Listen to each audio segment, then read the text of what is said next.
Es que el impacto de estos escritos es casi imposible de medir. No estamos hablando de textos antiguos que están en un museo cogiendo polvo, no. A lo largo de la historia han sido la chispa que ha provocado revoluciones enormes, tanto en la vida de personas como en la de sociedades enteras. Venga, viajemos en el tiempo. Estamos en un jardín en Milán, año 386.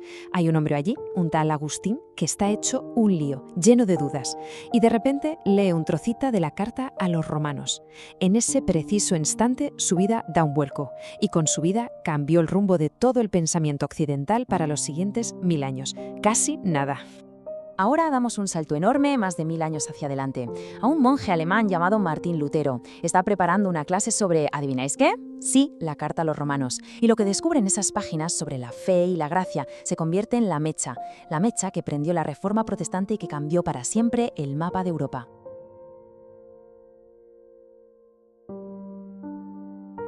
Hoy nos vamos a sumergir en uno de los documentos más influyentes y potentes que se hayan escrito, la Epístola a los Romanos. Y aunque suene un texto antiguo y lejano, vamos a ver cómo su impacto ha retumbado a lo largo de los siglos de formas, bastante sorprendentes. Para que nos hagamos una idea del calibre de lo que estamos hablando, empecemos con esta frase. La dijo nada más y nada menos que Martín Lutero, el hombre que básicamente inició la Reforma protestante. Él la llamó el Evangelio más puro. Esa es una afirmación enorme y nos da el tono de lo que vamos a desentrañar. Muy bien, entremos de lleno. Es fundamental entender que no estamos hablando solamente de un documento religioso. No, esta es una carta que, una y otra vez, literalmente ha cambiado el rumbo de la historia mundial. A ver, en su forma más básica, sí, es una carta. Sobrevivieron unas 14.000 cartas de la antigüedad. Pero Romanos no es una notita personal para un amigo. Pertenece a una categoría totalmente distinta. Es una carta pública, pensada para ser leída por un público mucho más amplio. Y aquí es donde la cosa se pone de verdad interesante. Esta carta tiene 7.100 palabras. Para los estándares de la época, eso es simplemente monumental. Pensemos un segundo en esa cifra, 7.100. Para ponerlo en perspectiva, las cartas del famoso Cicerón promediaban, ¿qué? ¿Unas 300 palabras? Las del filósofo Séneca, casi 1000. Incluso las otras cartas del mismo autor, el apóstol Pablo, tenían un promedio de 1300 palabras. Y de repente, ¡pum!, aparece Romanos con 7100. Es una completa anomalía, es larguísima, es densa. La pregunta obvia es, ¿por qué? Bueno, antes de poder contestar el por qué, tenemos que establecer los hechos básicos de este caso, como en cualquier buena investigación. ¿Quién escribió esto y a quién se lo envió? Sobre el autor, aquí no hay mucho debate, ¿eh? Hay un consenso académico casi unánime. La escribió el apóstol Pablo. El estilo, el contenido, los detalles personales que da, todo apunta directamente a él. Este es un dato clave, nuestro punto de partida. ¿Y los destinatarios? Bueno, eran los cristianos que vivían en el mismísimo corazón del imperio, Roma. Pero, y este es un pero gigante, es el detalle crucial de todo esto, Pablo les estaba escribiendo a personas que no conocía, nunca había visitado esa iglesia, y eso hace que su extensión y su profundidad sean todavía más intrigantes. Lo que nos trae de vuelta a la pregunta del millón. ¿Qué pudo haber motivado a Pablo a escribir una obra teológica tan extensa, tan elaborada, para una iglesia que en esencia estaba llena de extraños para él? La respuesta es simple. Una ambición enorme.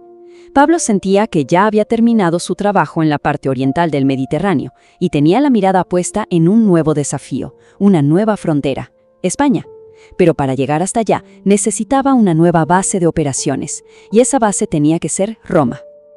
Para entenderlo, hay que viajar en el tiempo a un momento muy específico.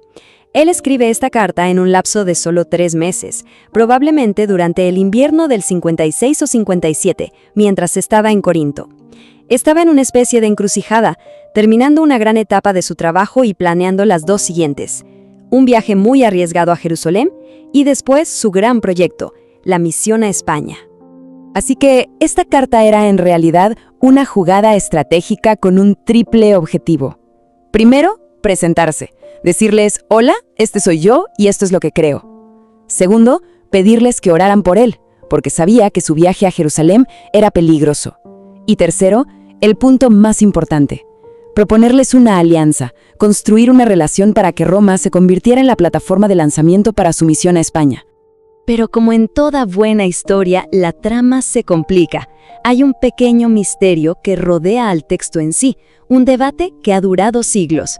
La pregunta es, ¿la versión de Romanos que tenemos hoy es exactamente la misma que Pablo envió?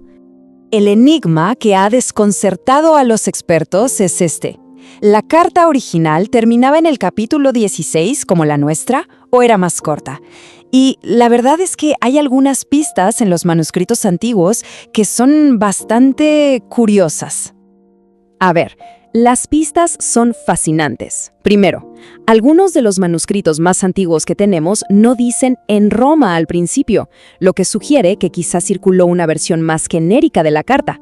Segundo, el capítulo 16 es una lista larguísima de saludos a más de 26 personas, lo cual es muy raro si no conocía a nadie allí. Y tercero, la bendición final aparece en distintos lugares según la copia. A veces después del capítulo 14, a veces del 15 y otras al final del 16. Todo un rompecabezas. A pesar de todo este misterio, el consenso general entre los académicos hoy es que la versión de 16 capítulos que todos conocemos es, con un alto grado de probabilidad, la carta original y completa que Pablo dictó y envió a Roma. Es posible que las otras versiones fueran ediciones más cortas que se hicieron después para que circularan más fácilmente. Y ahora llegamos al verdadero corazón de este análisis, porque más allá de los debates sobre los capítulos, el poder de esta carta es simplemente innegable. Y la mejor forma de verlo es a través del impacto que ha tenido en la vida de ciertas personas. Un impacto que terminó definiendo épocas enteras.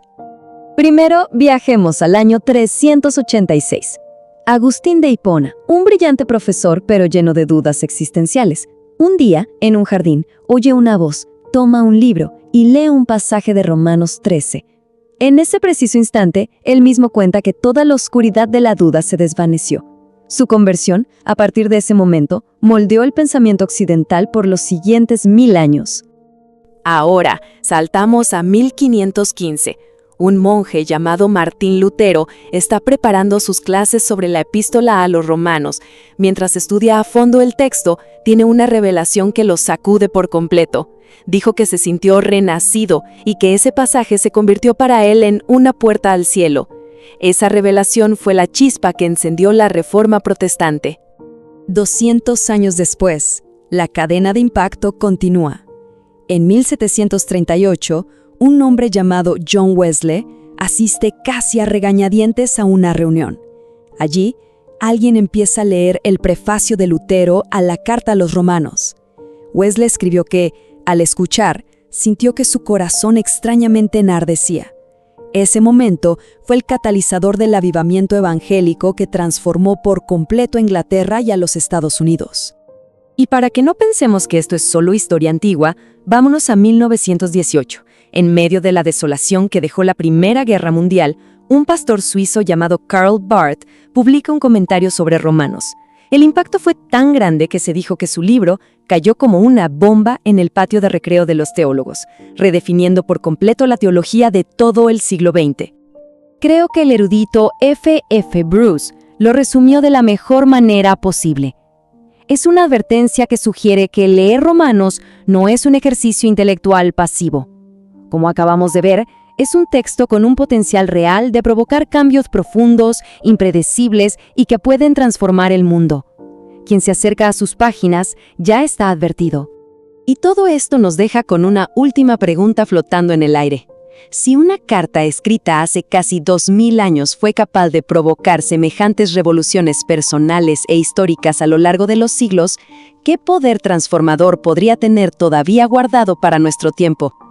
La historia nos dice que las consecuencias son, cuando menos, impredecibles.